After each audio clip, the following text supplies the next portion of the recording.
បាទឈ្មោះអ៊ីកំស្រេងជាដំបូងសូមជម្រាបសួរបងប្អូនរួមជាតិពេញពិភពលោកជាពិសេសបងប្អូននៅក្នុងបណ្ដាញ Facebook និងបណ្ដាញ YouTube ជាទីគោរពនិងជាទីរាប់អានលើកនេះខ្ញុំសូមលើកបកស្រាយទៅលើបណ្ឌិតក្បាលចិត្តតូចសម្ដីខ្លាំងក្បាលពិនតបកកសាំងសម្ដីដូចអាចខ្ញុំបានបញ្យល់លោកឯងជាច្រើនវគ្គច្រើនឃ្លាច្រើនคลิปមកហើយសម្ដីលោកឯងកុំឲ្យនិយាយឡប់អត់ដឹងក្បាលដឹងកតុយរាល់សកម្មភាពនយោបាយមកទល់នឹងសពថ្ងៃអ្វីដែលលោកឯងវិភាគមិនឃើញទេដែលអ្នកណាមកលៀនពៀនទឹកដីខ្មែរអ្នកណាមកធ្វើសម្រាប់ខ្មែរអ្នកណាធ្វើរដ្ឋប្រហារដើម្បីដណ្ដើមអំណាចពីប្រជាពលរដ្ឋហេតុអីបានលោកឯងវិភាគនយោបាយឡប់អត់ដឹងក្បាលដឹងកតុយអញ្ចឹងសង្គមជាតិមកទល់នឹងសពថ្ងៃហ្នឹងតើយើងជួបវិនិច្ឆ័យកម្មអីបណ្ដាមកពីអីវិនិច្ឆ័យកម្មហ្នឹងតើអ្នកណាឈ្នះអ្នកណាចាញ់អ្វីដែលឈ្នះហ្នឹងតើឈ្នះនៅភាពយុត្តិធម៌ឬក៏ឈ្នះនៅភាពអំពើព្រៃផ្សៃមកប្លន់ពីជ័យជំនះរបស់ប្រជាពលរដ្ឋហេតុអីបានលោកឯងវិភាគមិនដឹងថាឥឡូវហ្នឹងតើអ្នកណាជាអ្នកឈ្នះប្រពុតប្រកបអ្នកដែលឈ្នះនោះគឺយួនហើយអ្នកណាបំរើយួនសម្រាប់ខ្មែរគឺក្រុមហ៊ុនសែនហេតុអីបានលោកឯងយកពីរឿងអ្នកនយោបា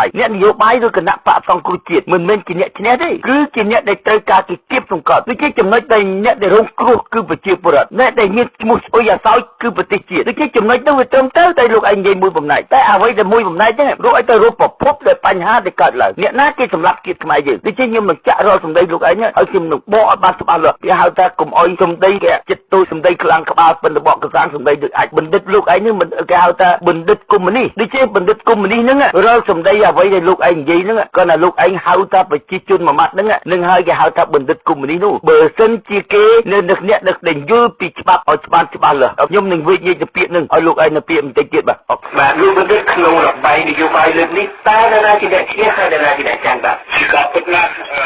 អ្នកដែលឈ្នះគឺអ្នកនយោបាយអ្នកដែលចាញ់គឺប្រជាជនកម្ពុជាអ្នកដែលអាម៉ាស់គឺប្រទេសកម្ពុជាជនយើងអាចធ្វើការបកស្រាយអ្នកដែលឈ្នះគឺគណៈបកប្រជាជនបានឈ្នះទៅតាមរដ្ឋធម្មនុញ្ញមាត្រាទី82បានចូលប្រជុំតាមអីដែលកំណត់60ថ្ងៃក្រោយពីការបោះឆ្នោតបាទហើយអ្នកទី2គឺព្រះមហាក្សត្រដែលព្រះអង្គបានគង់ប្រថាប់នៅទេវបាសភាហើយគណៈបកសង្គ្រោះជាតិក៏ជាអ្នកឈ្នះដែរដែលបានពុះពិនិត្យកម្លាំងសភារបស់ខ្លួនទាំង55មិនឲ្យចូលរួមជួងតាលោកឯងនិយាយឡប់អត់ដឹងក្បាលដឹងកតុយពាក្យហៅថាឈ្នះគឺបានជោគជ័យគណៈបកសង្គ្រោះជាតិបានជោគជ័យលើចំណុចអីបានលោកឯងនិយាយថាគណៈបកសង្គ្រោះជាតិឈ្នះនោះដូចជាលោកឯងនិយាយឡប់ដឹងថាហៅថាដែលគេចូលទៅប្រជុំរដ្ឋសភាអានឹងគេហៅថារដ្ឋបហាធម្មនុញ្ញដែលវាប្រើអំណាចប្រើកម្លាំងទ័ពមករឹតបន្តឹងគេទាំងអស់អានឹងគេមិនអានឹងគេហៅថាពួកដែលក្រុមចោលមកប្លន់ភាពជ័យជំនះរបស់ប្រជាពលរដ្ឋអានឹងលោកឯងនិយាយថាអានឹងវាឈ្នះឬវាឈ្នះនៅដើរនៅក្នុងវិធីចោលមិនមែនឈ្នះនៅក្នុងភាពសុចរិតទេគេហៅអ្វីដែលវាឈ្នះគេហៅថាទុច្ចរិតតែយើងចូលទៅលើសួរថាតើគោលបំណងដែលវាធ្វើហ្នឹងវាធ្វើដើម្បីអីពីពួកនេះគឺជាមុខខ្មែរគូយួនបំរើយួនសម្រាប់ខ្មែរអ្វីដែលបានជោគជ័យមិនមែនពួកក្រុមកំពើហ្នឹងទេអ្វីដែលបានជោគជ័យ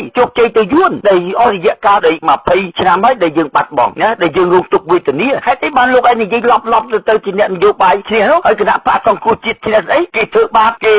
ធ្វើបុកទុកទៅមិនគ្រប់បំណែកទាំងអស់ហើយបែរជាលោកឯងវិភាគនយោបាយឡប់អញ្ចឹងហើយបានហៅថាខ្លួនតូចសម្ដីខ្លាំងស្បាពន្ធវត្តស្រាងសម្ដីដូចអាចហើយបណ្ឌិតលោកឯងគេហៅថាជាបណ្ឌិតកុម្មុយនីសមិនមែនជាបណ្ឌិតឯងចេញមកពីហៅថាបំរើយួនសម្រាប់ខ្មែរលោកឯងវិភាគមិនដែលឃើញវិភាគថាមិនដែលឃើញយួនយកទឹកដីខ្មែរទេលោកឯងវិភាគឡប់គ្រប់បំណែកទាំងអស់ដូច្នេះឲ្យបងប្អូនប្រជាពលរដ្ឋនឹងទៅចាប់អារម្មណ៍មនុស្សនឹងមិនដែលឃើញវិភាគថាយួនយកទឹកដីខ្មែរទេបែរទៅនិយាយឡប់អត់ដឹងក្បាលដឹងកតុយខ្ញុំនឹងចាក់រកសម្ដីលោកឯងបន្តទៀតបាទពេលនេះកំពុងតែស្ដាប់វិទ្យុកម្ពុជាបានបោះឆ្នោតឲ្យអ្នកនយោបាយប៉ុន្តែអ្នកនយោបាយមិនអាចរកកំណត់ថ្លៃជូនឲ្យប្រជាជនបានធ្វើឲ្យប្រជាជនចាញ់ទី2គឺប្រជាជនមិនអាចអង្វរជួបប្រជុំតាមអីដែល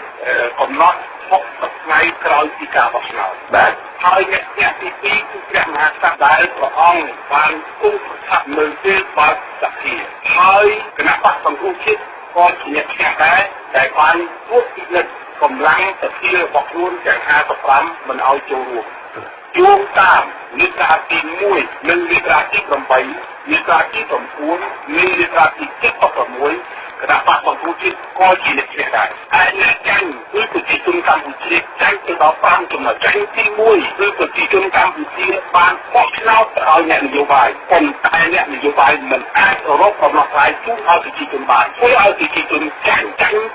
2អ្នកនយោបាយមិនអាចយកជ័យជំនះឲ្យប្រជាពលរដ្ឋបានដោយសារអ្នកនយោបាយហ្នឹងវាគេហៅថារដ្ឋាភិបាលចោលដូច្នេះមិនមែនជារដ្ឋាភិបាលដែលស្របច្បាប់ទៅតាមច្បាប់អន្តរជាតិដែលប្រជាជនរស់នៅសពថ្ងៃដោយមានភាពយុត្តិធម៌ត្រឹមត្រូវទេនឹងហើយគេហៅថារដ្ឋាភិបាលចោលបំរើយួនសម្រាប់ខ្មែរអ្វីក៏ដោយខ្ញុំប្រាប់គេហៅថាជាតូចសម្ដីខ្លាំងក្បាលប៉ុនរបបកសាំងសម្ដីដូចអាចលោកឯងស្ដាប់ឲ្យច្បាស់លាស់សម្ដីទៅលោកឯងកុំឲ្យហៅប្រជាជនហ្នឹងដែលខ្ញុំទៅវិនិច្ឆ័យប្រាប់បញ្យលគេហៅថាបណ្ឌិតលើឯងឲ្យច្បាស់លាស់ពាក្យប្រជាជនដែលនៅអំណាចក្រោមអំណាចនៅការរបបកុម្មុយនីសបានគេហៅថាប្រជាជនយើងសប្តាហ៍ថ្ងៃនេះគេហៅថាជារបបរាជានិយមដូចជាយើងអាចហៅប្រជារាស្ត្រឬក៏ជាប្រជាពលរដ្ឋប្រជារាស្ត្រដែលនៅក្រោមអំណាចស្ដេចប្រជាពលរដ្ឋប្រជាពលរដ្ឋដែលមានសិទ្ធិអំណាចដែលអាចផ្ដល់គេហៅថាការបោះឆ្នោតហ្នឹងអំណាចពលរដ្ឋជាគោលបានហៅថាប្រជាពលរដ្ឋឥឡូវហ្នឹងលោកឯងក៏ប្រើនៅពាក្យមួយគេហៅថាប្រជាជនបានន័យថាសប្តាហ៍ថ្ងៃហ្នឹងលោកឯងចាត់ទុកប្រជាជនហ្នឹងក្រោមអំណាចផ្ដាច់ការក្រោមការឈ្លានពានរបស់គេរួចទៅហើយតែហេតុអីបានលោកឯងមិននិយាយពីរឿងយន្តឈ្លានពានទឹកដីខ្មែរបំបត្តិពូជសាសន៍ខ្មែរសម្លាប់ខ្មែរអាក្រុមគេហៅថាមេចោលភ្នែកតូលដែលបានជាមេចោលដ៏ពិតប្រាកដគណៈបកប្រជាជនហ្នឹងហេតុអីបានលោកឯងមិនមើលថាពួកហ្នឹងបំរើយន្តសម្រាប់ខ្មែរឬក៏អត់អ្វីដែលប្រជាពលរដ្ឋខ្មែរចាញ់គឺចាញ់ទាំងអស់លោកឯងមិនបាច់ពិពណ៌នេះច្រើនទេគ្រប់ចរន្តទាំងអស់ដែលប្រជាពលរដ្ឋនឹងចាញ់អ្នកដែលបានតស៊ូអស់រយៈពេល11ឆ្នាំទាំងរំតែទាមទារបានលទ្ធិប្រជាធិបតេយ្យអ្វីដែលអ្នកដែលចាញ់ហ្នឹងគឺមកពីគេហៅថាឃាតករស៊ីអនុដែលយកពីភាពជ័យជំនះ$23ហ្នឹងទៅប្រគល់ទៅឲ្យពួកក្រុមនឹងវិញដូចជារាល់សកម្មភាពមកទល់សប្តាហ៍ថ្ងៃហ្នឹងវិនិច្ឆ័យកម្មខ្មែរយើងគឺបណ្ដាលមកពីក្រុមអស់នេះហើយហេតុអីបានលោកឯងមិននិយាយពីការពិតហើយមកចោទប្រកាន់អ្នកនយោបាយវាមានពីរអ្នកនយោបាយសុចរិតនិងអ្នកនយោបាយទុច្ចរិតឥឡូវហ្នឹងពួកអ្នកនយោបាយដែលហៅក្នុងគណៈបកប្រជាជននឹងជាក្រុមទុច្ចរិតដែលជាមេចោលគេទៅរដ្ឋបហាធម្មនុញ្ញតាំងពីរដ្ឋបហាស្លឹកឆ្នោតដែលគេមកទីដណ្ដើមនូវភាពជ័យជំនះហេតុអីបានលោកឯងមិននិយាយបញ្ជាក់ទៅពិតប្រាកដហើយកុំមកព្រុសថាខ្លួនឯងហ្នឹងជាអ្នកដែងភាគនយោបាយលោកឯងហ្នឹងវិភាគនយោបាយឯករាជ្យលោកឯងគ្មានឯករាជ្យទេលោកឯងជាក្រុមដែងចារកិច្ចជាមួយពួកយួននឹងរួចទៅហើយដូច្នេះកុំអោយមកតាំងខ្លួនឯងហ្នឹងជាអ្នកដែងវិភាគនយោបាយអសោះនេះខ្ញុំបានប្រាប់បញ្ជាក់ប្រាប់លោកឯងបានច្បាស់លាស់ចាញ់ទី2គឺប្រជាជនមិនអាចអង្វរស្វ័យបង្គំចំពោះព្រះករុណាឲ្យរងចាំការដោះស្រាយនយោបាយនេះដោយមិនអាចបោះហាត់នៃការយានរបស់ព្រះមហាក្សត្របាននេះគឺជាការចាញ់របស់ប្រជាជនចំណុចទី2ចាញ់ទី3ដែលប្រជាជនកម្ពុជាចាញ់គឺចាញ់ដោយសារតែប្រជាជនកម្ពុជាត្រូវបានទីក្រុងរបស់ខ្លួនរាជធានីរបស់ខ្លួនមិនអាចធ្វើដំណើរបានហើយរាជធានីបានខ្លាចជាប្រឡាលួសខ្លាចជាជាងតែវាខ្លាចជាយកឡើងការពីសង្គ្រាមត្រជាក់នេះតើជាការចាញ់របស់ប្រជាជនកម្ពុជាចាញ់មួយទៀតបើសិនជាសហគមន៍អឺរ៉ុបដែលមាន28ប្រទេសបើសិនជាសហរដ្ឋអាមេរិកបើសិនជាជប៉ុនអូស្ត្រាលីពីជួងតាមសេចក្តីថ្លែងការណ៍ក្រោយពីការបោះឆ្នោតហើយកម្ពុជានឹងចាញ់ដោយសារប្រជាជនកម្ពុជានឹងចាញ់ដោយសារជាចាញ់ដោយសារអីដោយសារការពុំពោះសេដ្ឋកិច្ចប្រជាជន60,000នាក់ដែលធ្វើការនៅរោងចក្រទីផ្សារភ័ណ្ឌជាការពិតណាស់អ្នកទាំង60,000នាក់នោះជាអ្នកណាដែលចាញ់ជាអ្នកដែលលូកមាសឬអង្គរដែលមិនត្រូវបានទីផ្សារទៅបានទទួលនោះហើយប្រជាជនកម្ពុជាជាអ្នកចាញ់គឺប្រជាជនកម្ពុជាអ្នកដែលអាម៉ាស់គឺប្រទេសកម្ពុជារាល់ការបោះឆ្នោតជាប់គាំងជានិច្ចកាលដែលធ្វើឲ្យប្រជាជនកម្ពុជាឬប្រទេសកម្ពុជាអាម៉ាស់សម្រាប់អ្នកនយោបាយទី2គឺភាពគ្មានខ្លារបស់អ្នកនយោបាយគឺយកតែឈ្នះលេងខ្លួនហើយពេលតែចង់បានសម្រាប់ឆ្នោតរបស់ប្រជាជនស្រឡាញ់ជាតិស្រឡាញ់ប្រជាជននៅពេលដែលប្រជាជនសម្រាប់ឆ្នោតគេមិនដែលបានគិតតែរៀបរៀងខ្លួននៃអំណាចរបស់ខ្លួនធ្វើឲ្យប្រទេសជាតិអាម៉ាស់ទី3គឺទេសចរចូលមកទស្សនកិច្ចនៅកម្ពុជាប៉ុន្តែប្រទេសកម្ពុជាអស្ថិរភាពនយោបាយបងកម្លាំងខ្មែរបាញ់ខ្មែរវាយក្បាលខ្មែរទឹកថាវិបបាក់បញ្ញាជាតិសាសនាព្រះមហាក្សត្រប៉ុន្តែយើងបានទៅឆ្លោះជាមួយប្រទេសគាត់គឺវាហើយដែលធ្វើឲ្យជាតិយើងចាញ់អាម៉ាស់ហើយនេះគឺខ្ញុំចង់បង្ហាញថាអ្នកទីនេះគឺអ្នកនយោបាយអ្នកចាញ់គឺប្រជាជនកម្ពុជាអ្នកអាម៉ាស់គឺប្រទេសកម្ពុជាទាំងមូលដែលចំណុចហ្នឹងហើយដែលលោកឯងមើលឃើញពីខ្មែរចាញ់តែលោកឯងក៏ត្រូវវិនិច្ឆ័យបណ្ដាលមកពីអីបានខ្មែរចាញ់មិនមែនបណ្ដាលមកពីអ្នកនយោបាយទេបណ្ដាលមកពីក្រុមចៅបំរើយួនសម្រាប់ខ្មែរដែលធ្វើឲ្យវិនិច្ឆ័យកម្មខ្មែរហ្នឹងរងទុក្ខវេទនាមកទល់សពថ្ងៃដូច្នេះលោកឯងបើសិនជានិយាយត្រូវនិយាយវិញឲ្យបានពិតប្រា កតតើអ្នកណាជាអ្នកដែលបំផ្លាញជាតិខ្មែរលោកឯងមើលឃើញពីភាពវិនិច្ឆ័យរបស់ប្រជាពលរដ្ឋដែលគ្នាចាញ់ដែលគ្នានៅរងទុក្ខវេទនាដែលជួបនៅវាមកទល់នឹងសពថ្ងៃលោកឯងមើលឃើញអររយៈពេលប្រមាណឆ្នាំហើយ34ឆ្នាំហើយដែលប្រទេសជាតិយើងរងទុក្ខវេទនាមកទល់នឹងសពថ្ងៃតើការបាត់បង់អីខ្លះរហូតទៅទល់នឹងដែនដីកោះណាជំរុកនៅការរស់នៅរបស់ប្រជាពលរដ្ឋតើគ្នាមានការរស់នៅត្រឹមត្រូវទេបើទល់សពថ្ងៃហើយលោកឯងមុននឹងវិភាគតើលោកឯងបានវិភាគដើម្បីគិតទៅដល់ផលប្រយោជន៍ជាតិទេហើយមុននឹងខ្ញុំប្រាប់លោកឯងឲ្យច្បាស់លាស់មុននឹងលោកឯងនិយាយអីមួយយើងយកជាតិដាក់ចំជាចំណុចកណ្ដាលជាតិហ្នឹងតើជាតិយើងកំពុងតែជួបនៅវិនិច្ឆ័យកម្មឬក៏ជាតិយើងកំពុងតែជួបនៅភាពជោគជ័យរីកចម្រើនហើយលោកឯងមើលក្នុងនយោបាយមកទល់សពថ្ងៃតើខ្មែរយើងជួបនៅវិនិច្ឆ័យកម្មទេទុកសោកវេទនាគេធ្វើបាបប្រជាពលរដ្ឋយ៉ាងម៉េចទេហេតុអីបានលោកឯងវិភាគមកទល់សពថ្ងៃហ្នឹងវិភាគមើលមិនឃើញចំណុចហ្នឹងហើយដែលលោកឯងហ្នឹងជាចារកិច្ចរបស់យួនហើយលោកឯងវាយតែខ្មែរគ្នាឯងវាយតែអាអ្នកទុនតែលោកឯងមិនបានលើកថាអាយួននៅពីក្រោយសម្រាប់ខ្មែរយ៉ាងម៉េចណាចំណុចហ្នឹងលោកឯងត្រូវគិតឲ្យច្បាស់លាស់ហើយលោកឯងកុំមកមើលធ្វើបណ្ឌិតលោកឯងគេហៅថាបណ្ឌិតចេញមកពីស្រុកយួនចំណុចអ្វីក៏ដោយលោកឯងមិនដែលហៅប្រជាពលរដ្ឋទេលោកឯងហៅតែប្រជាជនបានន័យថាលោកឯងចាត់ទុកថាប្រជាជនសពថ្ងៃជាទាសកររបស់ក្រុមលោកឯងអានឹងហើយដែលធ្វើឲ្យខ្មែរយើងជួបនៅវិនិច្ឆ័យកម្មអស់ហ្នឹងហើយលោកឯងមិនបាច់ប្រើពីនយោបាយថាអូមកទាញយកផលប្រយោជន៍កណ្ដាលទេហើយខ្ញុំនឹងដាក់នឹងខ្ញុំនឹងបញ្យល់រាល់ពាក្យហ្នឹងដើម្បីអ្វីដែលគេហៅថាលោកចិត្តតូចសំដីខ្លាំងក្បាលពិនតបកកសាំងសំដីដូចអាចលោកឯងហ្នឹងនិយាយឲ្យដឹងខុសត្រូវបងកុំមកនិយាយភ្លឺអត់ដឹងបាក់ដឹងកន្ទុយនោះតែធ្វើឲ្យពីស្គាល់នៅលើពិភពលោកហើយសូមឲ្យអ្នកនយោបាយមេត្តាមើលទស្សនវិជ្ជាស្ដែងនៃប្រវត្តិសាស្ត្របើសិនជាកម្ពុជាអោបមហាអំណាចណាមួយយើងនឹងទទួលគ្រោះថ្នាក់បើយើងអោបសហរដ្ឋអាមេរិកយើងបានការទម្លាក់គ្រាប់បែក B52 រាប់ពាន់តោបើយើងអោបចិនអស់1លាន7សែនយើងអោបសហភាពលោកជាតិមានប្រជាជនតែឯកជននៅសាកល5ទាំងអស់នេះជាផ្ទាំងទស្សនីយភាពសម្រាប់អ្នកនយោបាយយើងរស់ក្នុងសតវត្សទី21កម្ពុជាត្រូវការទីផ្សារអន្តរជាតិលោកឯងនិយាយលប់អត់ដឹងថាប្រវត្តិសាស្ត្រលោកឯងពង្រៀងស្ថានភាពអត់បាននិយាយពីយួនទេលោកឯងសំដៅទៅចិនលោកឯងសំដៅទៅសូវៀតលោកឯងសំដៅទៅអាមេរិកបែរជាអាមេរិកថាមកទម្លាក់គ្រាប់បែករឿងបញ្ហាទម្លាក់គ្រាប់បែកហេតុអីលោកឯងមិនបានវេកញែកឲ្យបានគ្រប់ជុំជ្រោយតើបណ្ដាលមកពីអីបានអាមេរិកគេទម្លាក់គ្រាប់បែកនឹងដូច្នេះរឿងសកម្មភាពទាំងអស់គឺបណ្ដាលមកពីអាស៊ីអានុវាទៅឲ្យយួនមកចូលទឹកដីខ្មែរសង្គ្រាមខ្មែរវាមានតែសង្គ្រាមយួនខាងត្បូងនិងយួនខាងជើងដូច្នេះអាស៊ីអនុទេទៅសហការជាមួយយួនឲ្យយួនចូលមកចូលកោននៅលើទឹកដីខ្មែររវាងអាមេរិកទម្លាក់គេទម្លាក់រវាងសត្រូវយួនទេគេហាមដាច់ខាតកុំឲ្យខ្មែរយើងលូកដៃជារវាងសង្គ្រាមយួនខាងត្បូងនិងយួនខាងជើងបែរជាអាស៊ីអនុជាឃាតករបល័យជាតិហ្នឹងដែលវាអនុញ្ញាតឲ្យយួនហ្នឹងមកចូលដែនដីស្រុកខ្មែររហូតទៅដល់អាមេរិកគេទម្លាក់ដូច្នេះចំណុចហ្នឹងយើងមិនអាចបន្ទោសអាមេរិកទេរឿងអ្វីដែលយើងត្រូវការបន្ទោសដែងអាស៊ីអនុជាឃាតករបល័យជាតិហ្នឹងដែលអនុញ្ញាតឲ្យយួនចូលមកនៅស្រុកខ្មែរនឹងហើយដែលវិនិច្ឆ័យកម្មចុងបញ្ចប់ឥឡូវខ្ញុំវិញញែកឃើញហើយឃើញលទ្ធផលជាក់ស្ដែងហើយបានន័យថាលោកចិត្តតូចសំដីខ្លាំងក្បាលពិនតបកកសាំងសំដីដូចអាចអ្វីដែលវិញញែកមិនបានវិញញែកពីយួនទេលោកឯងវិញញែកតែត្រឹមតែសូវៀតចិនហើយនិងអាមេរិកចុងបញ្ចប់ដែលយួនយកទឹកដីខ្មែរចុងបញ្ចប់ដែលយួនសម្លាប់ខ្មែរលោកឯងអត់បានវិភាគលើកឲ្យបានគ្រប់ជុំជ្រោយទេអាបញ្ហាទាំងអស់ហ្នឹងនឹងហើយដែលយើងជួបនៅអាបណ្ឌិតគេហៅថាបណ្ឌិតបំរើយួនសម្លាប់ខ្មែរឥឡូវចូលបានជាបញ្ជាក់ឲ្យឃើញហើយសម្ដីដែលលោកឯងនិយាយថ្ងៃហ្នឹងជុំនេះពីហ្នឹងខ្ញុំមិនបាច់ចាក់បន្តទៅទៀតទេយើងមើលឃើញពីអូបាយកលយើងមើលឃើញពីចំហមនុស្សដែលគេហៅថាបណ្ឌិតចិត្តតូចសម្ដីខ្លាំងក្បាលពិនបកកសាំងសម្ដីដូចអាចបានន័យថាចោះបញ្ចាំងឲ្យឃើញហើយមនុស្សហ្នឹងអត់មានគោលបំណងដើម្បីជាតិខ្មែរទេអ្វីដែលគេនិយាយលើកតែពីវាយតែខ្មែរគ្នាឯងហើយលើកដំកើងអាពួកដែលមកប្លន់អាសនៈរបស់ប្រជាពលរដ្ឋអត់បាននិយាយឲ្យចុចឲ្យចំគោលដៅឲ្យទន្ទឹមពេលនេះរក្សាពីតម្លៃយួនលើកតែពីសូវៀតចិនហើយនៅអាមេរិកចុងបញ្ចប់គេលាក់អាកំបាំងយួននៅពីក្រោយលបូតរហូតដល់កំណែនក5ដូចហើយបញ្ហាទាំងអស់ហ្នឹងសូមឲ្យបងប្អូនប្រជាពលរដ្ឋចាប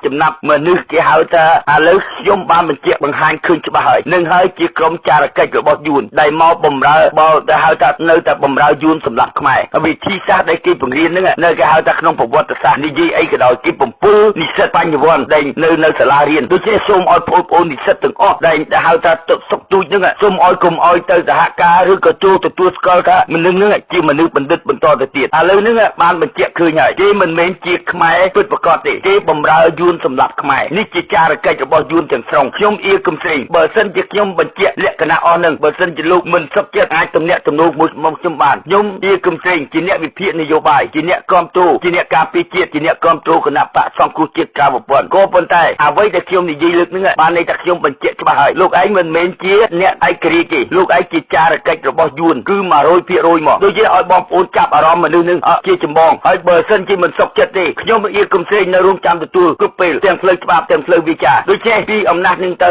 រាល់សម្ដីដែលលោកឯងនឹងខ្ញុំលេងទទួលស្គាល់ហើយមកជម្រាបទៅដល់មហាអង្គចៅក្រមទាំងអស់សូមឲ្យតាប់រាល់សម្ដីរបស់មនុស្សនឹងគេហៅថាជាចារកិច្ចរបស់យួនពេញជំហរមកឥឡូវនេះអាការគេនិយាយមិនបានបញ្យល់ប្រវត្តិសាស្ត្រមិនបានបញ្យល់អីឲ្យយើងយល់ឲ្យពិតប្រាកដទេចំណុចហ្នឹងហើយខ្ញុំសូមបញ្ជាក់ទៅដល់ប្រជាពលរដ្ឋឲ្យបានយល់ទាំងអស់គ្នាបាទខ្ញុំអៀកឹមសេងលេខទូរស័ព្ទ+61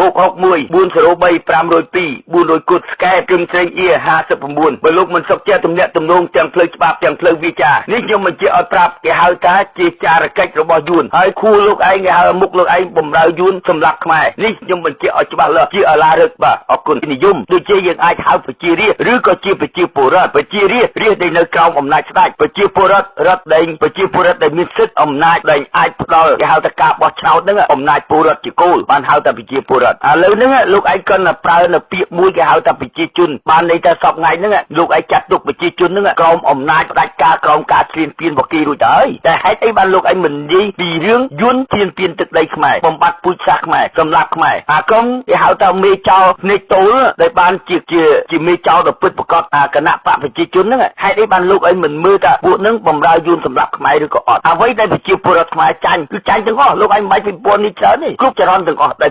ប្រជាពលរដ្ឋនឹងចាញ់អ្នកដែលបានតស៊ូអស់រយៈពេល11ឆ្នាំទាំងរំតែទាមទារបានលទ្ធិប្រជាធិបតេយ្យអ្វីដែលអ្នកដែលចាញ់ហ្នឹងគឺមកពីគេហៅថាឃាតករស៊ីអនុដែលយកពីភាពជ័យជំនះ$23ហ្នឹងទៅប្រគល់ទៅឲ្យពួកក្រុមនឹងវិញដូចជារាល់សកម្មភាពមកទល់សប្តាហ៍ហ្នឹងវិនិច្ឆ័យកម្មខ្មែរយើងគឺបណ្ដាលមកពីក្រុមអស់នេះហើយហេតុអីបានលោកឯងមិននិយាយពីការពិតហើយមកចោទប្រកាន់អ្នកនយោបាយវាមានពីរអ្នកនយោបាយសុចរិតនិងអ្នកនយោបាយទុច្ចរិតឥឡូវហ្នឹងពួកអ្នកនយោបាយដែលហៅក្នុងគណៈបកប្រជាជននឹងជាក្រុមទុច្ចរិតដែលជាមេចោគេទៅរដ្ឋបហាធម្មនុញ្ញតាំងពីរដ្ឋបហាស្លឹកឆ្នោតដែលគេមកទីដណ្ដើមនូវភាពជ័យជំនះហេតុអីបានលោកឯងមិននិយាយបញ្ជាក់ទៅពិតប្រាកដហើយកុំមកព្រុសថាខ្លួនឯងហ្នឹងជាអ្នកដែងភាគនយោបាយលោកឯងហ្នឹងវិភាគនយោបាយឯករាជ្យលោកឯងគ្មានឯករាជ្យទេលោកឯងជាក្រុមដែងចារកិច្ចជាមួយពួកយួននឹងរួចទៅហើយដូច្នេះកុំអោយមកតាំងខ្លួនឯងហ្នឹងជាអ្នកដែងវិភាគនយោបាយអសោះនេះខ្ញុំបានប្រាប់បញ្ជាក់ប្រាប់លោកឯងបានច្បាស់លាស់ចាញ់ទី2គឺប្រជាជនមិនអាចអង្វរស្វ័យបង្គំចំពោះព្រះករុណាឲ្យរងចាំការដោះស្រាយនយោបាយដោយមិនអាចបោះអាក់នៃការយានរបស់ព្រះមហាក្សត្របាននេះគឺជាការចាញ់របស់ប្រជាជនចំណុចទី2បាទចាញ់ទី3ដែលប្រជាជនកម្ពុជាចាញ់គឺចាញ់ដោយសារតែប្រជាជនកម្ពុជាត្រូវបានទីក្រុងរបស់ខ្លួនរាជធានីរបស់ខ្លួនមិនអាចធ្វើដំណើរបានហើយរាជធានីបានខ្លាចជាប្រឡាលួសខ្លាចជាចាំតែវាខ្លាចជាយក្សឡើងតាមពីសង្គ្រាមត្រជាក់នេះតើជាការចាញ់របស់ប្រជាជនកម្ពុជាចាញ់មួយទៀតបើសិនជាសហគមន៍អឺរ៉ុបដែលមាន28ប្រទេសបើសិនជាសហរដ្ឋអាមេរិកបើសិនជាជប៉ុនអូស្ត្រាលីពីជួងតាមសេចក្តីថ្លែងការណ៍ក្រោយពីការបោះឆ្នោតហើយកម្ពុជានឹងចាញ់នៅសារប្រជាជនកម្ពុជានឹងចាញ់នៅសារទៀតចាញ់នៅសារអីដោយសារការពុំខ្វះសេដ្ឋកិច្ចប្រជាជន60,000នាក់ដែលធ្វើការនៅរោងចក្រទីផ្សារភ័ណ្ឌជាការពុកណាស់អ្នកទាំង60,000នាក់នោះជាអ្នកចាញ់អ្នកណាដែលចាញ់ជាអ្នកដែលលូកមាសឬអង្គដែលមិនត្រូវបានទីផ្សារទៅបានទទួលបាទឈ្មោះអៀកុំសេងជាដំបូងសូមជម្រាបសួរបងប្អូនរួមជាតិពេញពិភពលោកជាពិសេសបងប្អូននៅក្នុងបណ្ដាញ Facebook និងបណ្ដាញ YouTube ជាទីគោរពនិងជាទីរាប់អានលើកនេះខ្ញុំសូមលើកបកស្រាយទៅលើបណ្ឌិតក្បាលចិត្តតូចសម្ដីខ្លាំងក្បាលប៉ុនដបកកសាំងសម្ដីដូចអាចខ្ញុំបានបញ្យល់លោកឯងជាច្រើនវគ្គច្រើនឃ្លាច្រើនคลิปមកហើយសម្ដីលោកឯងកុំឲ្យនិយាយឡប់អត់ដឹងក្បាលដឹងកតុយរាល់សកម្មភាពនយោបាយមកទល់នឹងសពថ្ងៃអ្វីដែលលោកឯងវិភាគមិនឃើញទេដែលអ្នកណាមកលៀនពៀនទឹកដីខ្មែរអ្នកណាមកធ្វើសម្រាប់ខ្មែរអ្នកណាធ្វើរដ្ឋប្រហារដើម្បីដណ្ដើមអំណាចពីប្រជាពលរដ្ឋហេតុអីបានលោកឯងវិភាគនយោបាយឡប់អត់ដឹងក្បាលដឹងទុយអញ្ចឹងសង្គមជាតិមកទល់សប្តាហ៍ថ្ងៃហ្នឹងតើយើងជួបវិនិច្ឆ័យកម្មអីបណ្ដាមកពីអីវិនិច្ឆ័យកម្មហ្នឹងតើអ្នកណាឈ្នះអ្នកណាចាញ់អ្វីដែលឈ្នះហ្នឹងតើឈ្នះនៅភាពយុត្តិធម៌ឬក៏ឈ្នះនៅភាពអំពើព្រៃផ្សៃមកប្លន់ពីជ័យជំនះរបស់ប្រជាពលរដ្ឋហេតុអីបានលោកឯងវិភាគមិនដឹងថាឥឡូវហ្នឹងតើអ្នកណាជាអ្នកឈ្នះដ៏ពិតប្រាកដអ្នកដែលឈ្នះនោះគឺយួនហើយអ្នកណាបំរើយួនសម្រាប់ខ្មែរគឺក្រុមហ៊ុនសែនហេតុអីបានលោកឯង ទេយកពីរឿងអ្នកនយោបាយឬគណៈបកសង្គ្រោះជាតិមិនមែនជាអ្នកឈ្នះទេគឺជាអ្នកដែលត្រូវការគេគៀបសង្កត់ដូចជាចំណុចដែលអ្នកដែលរងគ្រោះគឺប្រជាពលរដ្ឋអ្នកដែលមានឈ្មោះស្អុយអាសោចគឺប្រទេសជាតិដូចជាចំណុចនោះវាត្រឹមត្រូវតែលោកឯងនិយាយមួយបំណែកតែអ្វីដែលមួយបំណែកហ្នឹងលោកឲ្យទៅរកប្រភពដែលបញ្ហាដែលកើតឡើងអ្នកណាគេសម្លាប់ជាតិខ្មែរយើងដូចជាខ្ញុំនឹងចាក់រាល់សម្ដីលោកឯងហើយខ្ញុំនឹងបកឲ្យបានច្បាស់លាស់គេហៅថាកុំអុយសម្ដីគេចិត្តទូចសម្ដីខ្លាំងក្បាលពិនបកកសាងសម្ដីដូចអាចបណ្ឌិតលោកឯងហ្នឹងមិនគេហៅថាបណ្ឌិតកុម្មុយនីសដូចជាបណ្ឌិតកុម្មុយនីសហ្នឹងរាល់សម្ដីអ្វីដែលលោកឯងនិយាយហ្នឹងគាត់ថាលោកឯងហៅថាប្រជាជនមួយម៉ាត់ហ្នឹងនឹងហើយគេហៅថាបណ្ឌិតកុម្មុយនីសនោះបើសិនជាគេនៅអ្នកដែលយល់ពីច្បាប់ឲ្យច្បាស់លាស់ខ្ញុំនឹងវិនិច្ឆ័យទៅពាក្យហ្នឹងឲ្យលោកឯងនៅពាក្យបន្តិចទៀតបាទលោកបណ្ឌិតក្នុងរបាយនយោបាយលើកនេះតើនរណាជាអ្នកឈ្នះហើយនរណាជាអ្នកចាញ់បាទជាការពិតណាស់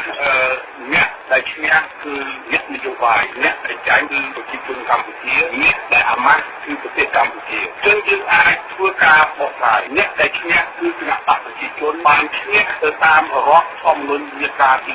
82បានជួបប្រជុំតាមអីដែលកំណត់60ថ្ងៃក្រោយពីការបោះឆ្នោតបាទហើយអ្នកទី2គឺព្រះមហាក្សត្រដែលព្រះអង្គបានគង់ប្រថាប់នៅពេលបើកសភាហើយគណៈបកសង្គ្រោះជាតិក៏ជាអ្នកឈ្នះដែរតែបានពុះពិនិត្យកម្លាំងសភារបស់ខ្លួនទាំង55មិនឲ្យចូលរួមជួងតាលោកឯងនិយាយលប់អត់ដឹងក្បាលដឹងកន្ទុយពាក្យហៅតែឈ្នះគឺបានជោគជ័យគណៈបកសង្គ្រោះជាតិបានជោគជ័យលើចំណុចអីបានលោកឯងនិយាយថាគណៈបកសង្គ្រោះជាតិឈ្នះនោះដូចនេះលោកឯងនិយាយលប់ដឹងថាហៅថាដែលគេចូលទៅប្រជុំរដ្ឋសភាអានឹងគេហៅថារដ្ឋបហាធម្មនុញ្ញដែលវាប្រើអំណាចប្រើកម្លាំងទ័ពមករឹតបន្តឹងគេទាំងអស់អានឹងគេមិនអានឹងគេហៅថាពួកហើយប្រជាជនកម្ពុជាជាអ្នកចាញ់គឺប្រជាជនកម្ពុជាអ្នកដែលអាម៉ាស់គឺប្រទេសកម្ពុជារាល់ការបោះឆ្នោតជាប់គាំងជានិច្ចកាលដែលធ្វើឲ្យប្រជាជនកម្ពុជាឬប្រទេសកម្ពុជាអាម៉ាស់សម្រាប់អ្នកនយោបាយទី2គឺភាពគ្មានខ្លារបស់អ្នកនយោបាយគឺយកតែឈ្នះលេងខ្លួនហើយតែចង់បានសម្រាប់ឆ្នោតរបស់ប្រជាជនស្រឡាញ់ជាតិស្រឡាញ់ប្រជាជននៅពេលដែលប្រជាជនសម្រាប់ឆ្នោតគេមិនដែលបានគិតតែរៀបរៀងខ្លួននៃអំណាចរបស់ខ្លួនធ្វើឲ្យប្រទេសជាតិអាម៉ាស់ទី3គឺទេសចរចូលមកទស្សនកិច្ចនៅកម្ពុជាប៉ុន្តែប្រទេសកម្ពុជាអសិទ្ធិភាពនយោបាយបងកម្លាំងខ្មែរបាញ់ខ្មែរវាយក្បាលខ្មែរទឹកថាវិបបាក់បញ្ញាជាតិសាសនាព្រះមហាក្សត្រប៉ុន្តែជាបានទៅឆ្លោះជាមួយប្រទេសគាត់គឺវាហើយដែលធ្វើឲ្យជាតិយើងចាញ់អាម៉ាស់ហើយនេះគឺខ្ញុំចង់បង្ហាញថាអ្នកឈ្នះគឺអ្នកនយោបាយអ្នកចាញ់គឺប្រជាជនកម្ពុជាអ្នកអាម៉ាស់គឺប្រទេសកម្ពុជាទាំងមូលដែលចំណុចហ្នឹងហើយដែលលោកឯងមើលឃើញពីខ្មែរចាញ់តែលោកឯងក៏ត្រូវវិនិច្ឆ័យបណ្ដាលមកពីអីបានខ្មែរចាញ់មិនមែនបណ្ដាលមកពីអ្នកនយោបាយទេបណ្ដាលមកពីក្រុមចៅបំរើយួនសម្រាប់ខ្មែរដែលធ្វើឲ្យវិនិច្ឆ័យកម្មខ្មែរហ្នឹងរងទុក្ខវេទនាមកទល់សពថ្ងៃដូច្នេះលោកឯងបើសិនជានិយាយត្រូវនិយាយវែងឲ្យបានពិតប្រាកដតើអ្នកណាជាអ្នកដែលបំផ្លាញជាតិខ្មែរលោកឯងមើលឃើញពីភាពវិនិច្ឆ័យកម្មរបស់ប្រជាពលរដ្ឋដែលគេចាញ់ដែលគ្នារងទុក្ខវេទនាដែលជួបនៅវាមកទល់នឹងសពថ្ងៃលោកឯងមើលឃើញអររយៈពេលប្រមាណឆ្នាំហើយ34ឆ្នាំហើយដែលប្រទេសជាតិយើងរងទុក្ខវេទនាមកទល់នឹងសពថ្ងៃតើការបាត់បង់អីខ្លះរហូតទល់នឹងដែនដីកោះណាជំរុកនៅការរស់នៅរបស់ប្រជាពលរដ្ឋតើគ្នាមានការរស់នៅត្រឹមត្រូវទេបើទល់សពថ្ងៃហើយលោកឯងមុននឹងវិភាគតើលោកឯងបានវិភាគដើម្បីគិតទៅដល់ផលប្រយោជន៍ជាតិទេហើយមុននឹងខ្ញុំប្រាប់លោកឯងឲ្យច្បាស់លាស់មុននឹងលោកឯងនិយាយអីមួយយើងយកជាតិដាក់ចំជាចំណុចកណ្ដាលជាតិហ្នឹងតើជាតិយើងកំពុងតែជួបនៅវិនិច្ឆ័យកម្មឬក៏ជាតិយើងកំពុងតែជួបនៅភាពជោគជ័យរីកចម្រើនហើយលោកឯងមើលក្នុងនយោបាយមកទល់សពថ្ងៃតើខ្មែរយើងជួបនៅវិនិច្ឆ័យកម្មទេទុកសោកវេទនាគេធ្វើបាបប្រជាពលរដ្ឋយ៉ាងម៉េចទេហេតុអីបានលោកឯងវិភាគមកទល់សពថ្ងៃហ្នឹងវិភាគមើលមិនឃើញចំណុចហ្នឹងហើយដែលលោកឯងហ្នឹងជាចារកិច្ចរបស់យួនហើយលោកឯងវាយតែខ្មែរគ្នាឯងវាយតែអាអ្នកទុនតែលោកឯងមិនបានលើកថាអាយួននៅពីក្រោយសម្រាប់ខ្មែរយ៉ាងម៉េចណាចំណុចហ្នឹងលោកឯងត្រូវគិតឲ្យច្បាស់លាស់ហើយលោកឯងកុំមកធ្វើបណ្ឌិតលោកឯងគេហៅថាបណ្ឌិតចេញមកពីស្រុកយួនចំណុចអ្វីក៏ដោយលោកឯងមិនដែលហៅប្រជាពលរដ្ឋទេលោកឯងហៅតែប្រជាជនបានន័យថាលោកឯងចាត់ទុកថាប្រជាជនសពថ្ងៃជាទាសកររបស់ក្រុមលោកឯងអានឹងហើយដែលធ្វើឲ្យខ្មែរយើងជួបនៅវិនិច្ឆ័យកម្មអស់ហ្នឹងហើយលោកឯងមិនបាច់ប្រើពីនយោបាយថាអូមកទាញយកផលប្រយោជន៍កណ្ដាលទេហើយខ្ញុំនឹងដាក់នឹងខ្ញុំនឹងបញ្យល់រាល់ពាក្យហ្នឹងដើម្បីអ្វីដែលគេហៅថាលោកចិត្តតូចសម្ដីខ្លាំងក្បាលពិនតបកកសាំងសម្ដីដូចអាចលោកឯងហ្នឹងនិយាយឲ្យដឹងខុសត្រូវបងកុំមកនិយាយភ្លឺដែងក្រុមចោលមកប្លន់ភាពជ័យជំនះរបស់ប្រជាពលរដ្ឋអានឹងលោកឯងនិយាយថាអានឹងវាឈ្នះឬវាឈ្នះនៅដើរនៅក្នុងវិធីចោលមិនមែនឈ្នះនៅក្នុងភាពសុច ចរិតទេគេហៅអ្វីដែលវាឈ្នះគេហៅថាទុច្ចរិតតែយើងចូលទៅលើសួរថាតើគោលបំណងដែលវាធ្វើហ្នឹងវាធ្វើដើម្បីអីពីព្រោះពួកនេះគឺជាមុខខ្មែរគូយួនបំរើយួនសម្រាប់ខ្មែរអ្វីដែលបានជោគជ័យមិនមែនពួកក្រុមកំពើហ្នឹងទេអ្វីដែលបានជោគជ័យទៅយួនដែលអស់រយៈកាលដល់20ឆ្នាំហើយដែលយើងបាត់បង់ណាដែលយើងរងទុក្ខវេទនាហេតុអីបានលោកឯងនិយាយលប់ទៅជាអ្នកនយោបាយឈ្នះនោះហើយគណៈបកសង្គ្រោះជាតិឈ្នះស្អីគេធ្វើបាបគេធ្វើបុកទុកទៅមិនគ្រប់បំណែកទាំងអស់ហើយបែរជាលោកឯងវិភាគនយោបាយលប់អញ្ចឹងហើយបានហៅថាខ្លួនតូចសម្ដីខ្លាំងក្បាលប៉ុនវត្តស្រាងសម្ដីដូចអាចហើយបណ្ឌិតលោកឯងគេហៅថាជាបណ្ឌិតកុម្មុយនីសមិនមែនជាបណ្ឌិតឯងចេញមកពីហៅថាបំរើយួនសម្រាប់ខ្មែរលោកឯងវិភាគមិនដែលឃើញវិភាគថាមិនដែលឃើញយួនយកទឹកដីខ្មែរទេលោកឯងវិភាគលប់គ្រប់បំណែកទាំងអស់ដូច្នេះឲ្យបងប្អូនប្រជាពលរដ្ឋហ្នឹងទៅចាប់អារម្មណ៍មនុស្សនឹងមិនដែលឃើញវិភាគថាយួនយកទឹកដីខ្មែរទេបែរទៅនិយាយលប់អត់ដឹងក្បាលដឹងកន្ទុយខ្ញុំនឹងចាក់រកសម្ដីលោកឯងបន្តទៀតបាទពេលនេះកំពុងតែស្ដាប់វិទ្យុកម្ពុជាបានបោះឆ្នោតឲ្យអ្នកនយោបាយប៉ុន្តែអ្នកនយោបាយមិនអាចរកកំណត់ថ្លៃជូនឲ្យប្រជាជនបានធ្វើឲ្យប្រជាជនចាញ់ទី2គឺប្រជាជនមិនអាចអង្វរជួបប្រជុំតាមអីដែលកំណត់60ថ្ងៃក្រោយពីការបោះឆ្នោតបាទហើយអ្នកទី2គឺព្រះមហាក្សត្រដែលព្រះអង្គបានគង់ប្រថាប់នៅពេលបើកសភាហើយគណៈបកសង្គ្រោះជាតិក៏ជាអ្នកឈ្នះដែរដែលបានរួបពិនិត្យកម្លាំងសភារបស់ខ្លួនទាំង55មិនឲ្យចូលរួមយោងតាមមាត្រាទី1និងមាត្រាទី8មាត្រាទី9និង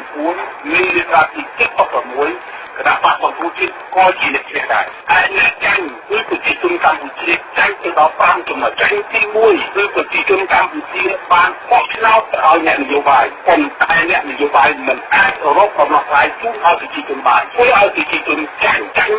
2អ្នកនយោបាយមិនអាចយកជ័យជំនះឲ្យប្រជាពលរដ្ឋបានដោយសារអ្នកនយោបាយហ្នឹងវាគេហៅថារដ្ឋាភិបាលចោលដូច្នេះមិនមែនជារដ្ឋាភិបាលដែលស្របច្បាប់ទៅតាមច្បាប់អន្តរជាតិដែលប្រជាជនរស់នៅសពថ្ងៃដោយមានភាពយុត្តិធម៌ត្រឹមត្រូវទេនឹងហើយគេហៅថារដ្ឋាភិបាលចោលបំរើយួនសម្រាប់ខ្មែរអ្វីក៏ដោយខ្ញុំប្រាប់គេហៅថាជាតូចសម្ដីខ្លាំងក្បាលប៉ុនរបបកសាំងសម្ដីដូចអាចលោកឯងស្ដាប់ឲ្យច្បាស់លាស់សម្ដីទៅលោកឯងកុំឲ្យហៅប្រជាជនហ្នឹងដែលខ្ញុំទៅវិនិច្ឆ័យប្រាប់បញ្យលគេហៅថាបណ្ឌិតលើឯងឲ្យច្បាស់លាស់ពីប្រជាជនដែលនៅអំណាចក្រោមអំណាចនៅការរបបកុម្មុយនីសបានគេហៅថាប្រជាជនយើងសប្តាហ៍ថ្ងៃនេះគេហៅថាជារបបរាជាដឹងបាក់ដឹងកន្ទុយនោះតែធ្វើឲ្យពីស្គាល់នៅលើពិភពលោកហើយសូមឲ្យអ្នកនយោបាយមេត្តាមើលទស្សនវិជ្ជាជាក់ស្ដែងនៃប្រវត្តិសាស្ត្របើសិនជាកម្ពុជាអោបមហាអំណាចណាមួយយើងនឹងទទួលគ្រោះថ្នាក់បើយើងអោបសហរដ្ឋអាមេរិកយើងបានការទម្លាក់ប្របែកD50រាប់ពាន់តោបើយើងអោបចិនអស់1លាន7សែនយើងអោបសហភាពលោកជាតិមានប្រជាជនតែឯកជននៅសាកល5ទាំងអស់នេះជាផ្ទាំងទស្សនីយភាពសម្រាប់អ្នកនយោបាយយើងរស់ក្នុងសតវត្សទី21កម្ពុជាត្រូវការទីផ្សារអន្តរជាតិលោកឯងនិយាយលប់អត់ដឹងថាប្រវត្តិសាស្ត្រលោកឯងពង្រៀងស្ថានភាពអត់បាននិយាយពីយួនទេលោកឯងសំដៅទៅចិនលោកឯងសំដៅទៅសូវៀតលោកឯងសំដៅទៅអាមេរិកបែរជាអាមេរិកថាមកទម្លាក់គ្រាប់បែករឿងបញ្ហាទម្លាក់គ្រាប់បែកហេតុអីលោកឯងមិនបានវិនិច្ឆ័យឲ្យបានគ្រប់ជ្រុងជ្រោយតើបណ្ដាលមកពីអីបានអាមេរិកគេទម្លាក់គ្រាប់បែកនឹងដូច្នេះរឿងសកម្មភាពទាំងអស់គឺបណ្ដាលមកពីអាស៊ីអានុវាទៅឲ្យយួនមកចូលទឹកដីខ្មែរសង្គ្រាមខ្មែរវាមានតែសង្គ្រាមយួនខាងត្បូងនិងយួនខាងជើងដូច្នេះអាស៊ីអនុទេទៅសហការជាមួយយួនឲ្យយួនចូលមកចូលកោននៅលើទឹកដីខ្មែររវាងអាមេរិកទម្លាក់គេទម្លាក់រវាងសត្រូវយួនទេគេហាមដាច់ខាតកុំឲ្យខ្មែរយើងលូកដៃរវាងសង្គ្រាមយួនខាងត្បូងនិងយួនខាងជើងបែរជាអាស៊ីអនុជាឃាតករបល្ល័យជាតិហ្នឹងដែលវាអនុញ្ញាតឲ្យយួនហ្នឹងមកចូលដែនដីស្រុកខ្មែររហូតទៅដល់អាមេរិកគេទម្លាក់ដូច្នេះចំណុចហ្នឹងយើងមិនអាចបន្ទោសអាមេរិកទេរឿងអ្វីដែលយើងត្រូវការបន្ទោសដែងអាស៊ីអនុជាឃាតករបល្ល័យជាតិហ្នឹងដែលអនុញ្ញាតឲ្យយួនចូលមកនៅស្រុកខ្មែរនឹងហើយដែលវិនិច្ឆ័យកម្មចុងបញ្ចប់ឥឡូវខ្ញុំវិនិច្ឆ័យឃើញហើយឃើញលទ្ធផលជាក់ស្ដែងហើយបានន័យថាលោកចិត្តតូចសម្ដីខ្លាំងក្បាលប៉ុនរបបកសាំងសម្ដីដូចអាចអ្វីដែលវិនិច្ឆ័យមិនបានវិនិច្ឆ័យពីយួនទេលោកឯងវិនិច្ឆ័យតែត្រឹមតែសូវៀតចិនហើយនិងអាមេរិកចុងបញ្ចប់ដែលយួនយកទឹកដីខ្មែរចុងបញ្ចប់ដែលយួនសម្លាប់ខ្មែរលោកឯងអត់បានវិភាគលើកឲ្យបានគ្រប់ជ្រុងជ្រោយទេបញ្ហាទាំងអស់ហ្នឹងនឹងហើយដែលយើងជួបនៅបណ្ឌិតគេហៅថាបណ្ បណ្ឌិតបំរើយួនសម្រាប់ខ្មែរឥឡូវចូលបានជាបញ្ជាក់ឲ្យឃើញហើយសម្ដីដែលលោកឯងនិយាយថ្ងៃហ្នឹងជុំនេះពីហ្នឹងខ្ញុំមិនបាច់ចាក់បន្តទៅទៀតទេយើងមើលឃើញពីអបាយកលយើងមើលឃើញពីចំហមនុស្សដែលគេហៅថាបណ្ឌិតចិត្តតូចសម្ដីខ្លាំងក្បាលពិនរបស់កសាងសម្ដីដូចអាចបានន័យថាចប់បញ្ចាំងឲ្យឃើញហើយមនុស្សហ្នឹងអត់មានគោលបំណងដើម្បីជាតិខ្មែរទេអ្វីដែលគេនិយាយលើកតែពីវាយតែខ្មែរគ្នាឯងហើយលើកដំកើងអាពួកដេញមកប្លន់អាសនៈរបស់ប្រជាពលរដ្ឋអត់បាននិយាយឲ្យចុចឲ្យចំគោលដៅហើយទន្ទឹមពេលនេះរក្សាពីតម្លៃយួនលើកតែពីសូវៀតចិនហើយនៅអាមេរិកកាំងចង់បញ្ចប់គេលាក់អាកំបាំងយួននៅពីក្រោយរបូតរហូតដល់កំណែនក5ដូចបញ្ហាទាំងអស់ហ្នឹងសូមឲ្យបងប្អូនប្រជាពលរដ្ឋចាប់ចម្នាប់មនុស្សគេហៅថាឥឡូវខ្ញុំបានបញ្ជាក់បង្ហាញឃើញច្បាស់ហើយនឹងហើយជាក្រុមចារកិច្ចរបស់យួនដែលមកបំរើ